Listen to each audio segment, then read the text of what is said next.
इस बीच में मैंने देखा है कि जब जब थोड़ा सा उठ खड़ा होने की कोशिश करती है, कुछ इस तरह की विसंगतियां आती हैं। ये कांग्रेस हाईकमान, कांग्रेस के साथियों को चाहना होगा कि कैसे रिजॉल्व करें, क्योंकि लोकसभा चुनाव अब लगभग साल भर से कम का है। तो अगर इन विसंगतियों को, एनोमलीज को अगर दूर ना किया जाए तो मैं समझता हूँ संदेश अच्छा नहीं जाता। सर, इस बीच बीजेपी कह रही है कि कांग्रेस पार्टी ने इस स्टेट में 2 सीएम दे दिए हैं जो कि दोनों आपस में लड़ते रहते हैं, इनके खिलाफ अब पार्टी प्रदर्शन करने का पहले अपना वसुंधरा जी वाला रिजॉल्व कर लेना। वो संकट तो उनका बहुत बड़ा संकट है, कई वर्षों का है। यहाँ हाईकमान को वो चुनौती देती हैं, हाईकमान को ना उगलते ना निगलते बन रहा है। रिजॉल्व कर लीजिए, कांग्रेस का मामला है, कांग्रेस रिजॉल्व करेगी। सर, इलेक्शन कमीशन का कल का जो फैसला है जिसमें कि आम आदमी पार्टी को नेशनल पार्टी का स्टेटस दिया गया है, साथ ही एनसीपी और ऑल इंडिया तृणमूल कांग्रेस, इनका नेशनल पार्टी का दर्जा जो है वो खत्म। देखिए, ये फेयरली एक रूटीन प्रक्रिया होती है। आज से कुछ वर्ष पहले हम राष्ट्रीय पार्टी थे, कई राज्यों में हमारे विधानसभा सदस्य थे। तो ये उतार चढ़ाव पॉलिटिकल जर्नी का अभिन्न हिस्सा है तमाम पॉलिटिकल पार्टीज का। इसमें इतर कुछ ढूंढा जाए तो मैं समझता हूँ उचित नहीं। लेकिन सर, तृणमूल कांग्रेस पार्टी को इससे ऐतराज है, तो वो चैलेंज करें इस डिसीजन को, ये उनका मामला है। तो सर, कांग्रेस पार्टी ने एक बार फिर से आरोप लगाया कि केंद्र सरकार अलग अलग तरीके से लोगों की जासूसी करा रही है। पहले पेगासस आया, फिर अब सीए का जिक्र हो रहा है, कई तरह के सॉफ्टवेयर इस्तेमाल किए जा रहे हैं। आपका क्या कहना है? देखिए, मेरा मानना है कि बीते वर्षों में कई बार इस तरह की चीजें आई हैं।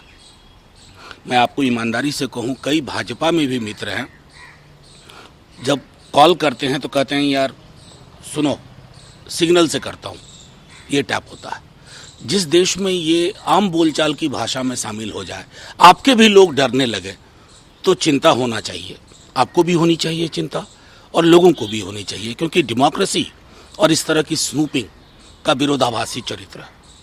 सर, केंद्र सरकार में मंत्री पीयूष गोयल फ्रांस के दौरे पर हैं और उन्होंने भारत की इकोनॉमी की चर्चा करते हुए कहा कि हम दुनिया के 5वें लार्जेस्ट इकोनॉमी है, 2027-28 तक बन जाएंगे, अभी 3rd लार्जेस्ट इकोनॉमी है।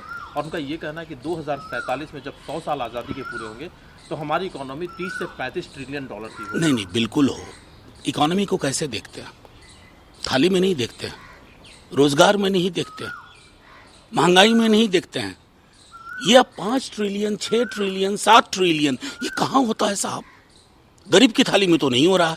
पीयूष गोयल जी, ऐसी अर्थव्यवस्था को जन्म दीजिए जो आम आवाम के अर्थ को दुरुस्त कर सके। वहां बहुत कमियां हैं। आप फलाना इंडेक्स की कोई रिपोर्ट आती है, आप कहते हैं हम मानते ही नहीं। अरे साहब, आपके ना मानने से हकीकत नहीं बदलेगी। खुद केंद्र सरकार अगर कहती है कि हम इतने करोड़ लोगों को मुफ्त अनाज दे रहे हैं, ये क्या इंगित करता? क्या ये चिंता का सबब नहीं होना चाहिए? और हाँ, 5 ट्रिलियन, 7 ट्रिलियन, 10 ट्रिलियन बनाइए, लेकिन देश बचा लीजिए।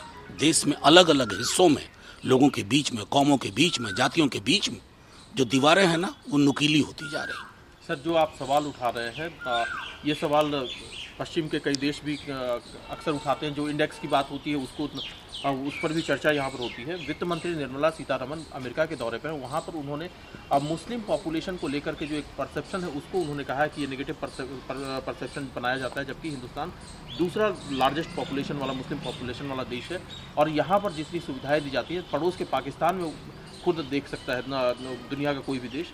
ये उन्होंने टारगेट किया है, क्या कहना है? नहीं, आज तक तो मैंने उनको लिंचिंग पे बोलते हुए नहीं सुना। विदेश में जाकर के सेमिनार नुमा माहौल में कुछ भी बोल दीजिए, लेकिन देश के हालात जो है ना, वो चिंता का विषय नहीं होते तो सुप्रीम कोर्ट को नहीं बोलना पड़ता। सर्वोच्च न्यायालय क्यों बोल रहा है? क्या वो गलत कह रहा है? निर्मला जी ऑर्केस्ट्रा में शामिल रही है, लेकिन जमीनी हकीकत के लिए आपकी पार्टी, आपकी सरकार क्या कर रही है? साल में एक बार चर्च का विजिट कर लिया और एक दिन चादर भिजवा दी अजमेर शरीफ में। इससे महात्मा गांधी की जो संकल्पना थी ना, how should minorities be treated, उसकी पूर्ति नहीं होती। सर, कुछ मांगों को लेकर के विपक्ष लगातार सरकार पर सवाल उठाता रहा है। कुछ मुद्दे ऐसे होते हैं। सोनिया गांधी का एक हिंदू में जो आर्टिकल आया है जिसमें कि उन्होंने कहा है कि बलपूर्वक अगर किसी को चुप कराने की कोशिश की, इससे जो समस्याएं हैं वो समाप्त नहीं होती हैं। कितना इत्तेफाक? नहीं, मैं 100% इत्तेफाक रखता हूँ। खुद सदन में देखता हूँ, सड़क पर देखता हूँ।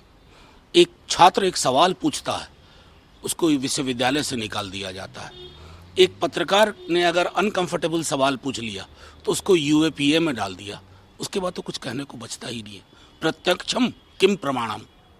सर, अमित शाह जी अरुणाचल के दौरे पर हैं और चीन ने उनके दौरे को लेकर के आपत्ति जताई। चीन का कहना है कि हमारी टेरिटरी की जो संप्रभुता है उसका उल्लंघन किया जा रहा है। ये आपत्ति चीन की तरफ से जताई ये इस आपत्ति का कोई आधार नहीं है। ये आपत्ति, इसके पीछे कुछ नहीं है। हठ धर्मिता है चीन की। लेकिन मुझे दुख है अपनी सरकार से। जगहों के नाम बदल दिए गए और हम यहाँ मुगल गार्डन का नाम बदलने में लगे रहे, सड़कों का नाम बदलने में लगे रहे। एक जो तेवर के साथ बात कहनी चाहिए वो कहने में हम असफल रहे। सर, एक मुद्दा और है ना, क्योंकि अभी पीछे चर्चा भी हुई थी राहुल गांधी के बयान को लेकर के जो उन्होंने लंदन में अपनी स्पीच के दौरान दिया था। उपराष्ट्रपति जगदीप धनखड़ नसीहत दे रहे हैं कि उनका कहना है कि बाहर से कोई अगर आता है, डिग्नेटरी आता है, तो क्या आपने उनको कभी अपने देश के खिलाफ बोलते हुए सुना है? तो उनका ये कहना है कि आप अपने पॉलिटिकल एजेंडे को अलग रख करके विदेश का दौरा नहीं, उन्होंने बड़ा बढ़िया प्रतीक का इस्तेमाल किया कि राजनीतिक चश्मा को यहाँ छोड़ के जाए। अब जिनके पास वही एक चश्मा है वो क्या करें? अब की बार ट्रंप सरकार, ये कौन महापुरुष बोल के गए थे? और किसने कहा था कि इस देश में 70 साल में कुछ नहीं हुआ विदेश की धरती पर? तो चश्मा तो उनका साथ रहता है। तो सीधे उनको क्यों नहीं संदेश दे देते हैं माननीय उपराष्ट्रपति महोदय? बाकी सब लोग उसके बाद अमल करेंगे, यकीन दिलाता हूं।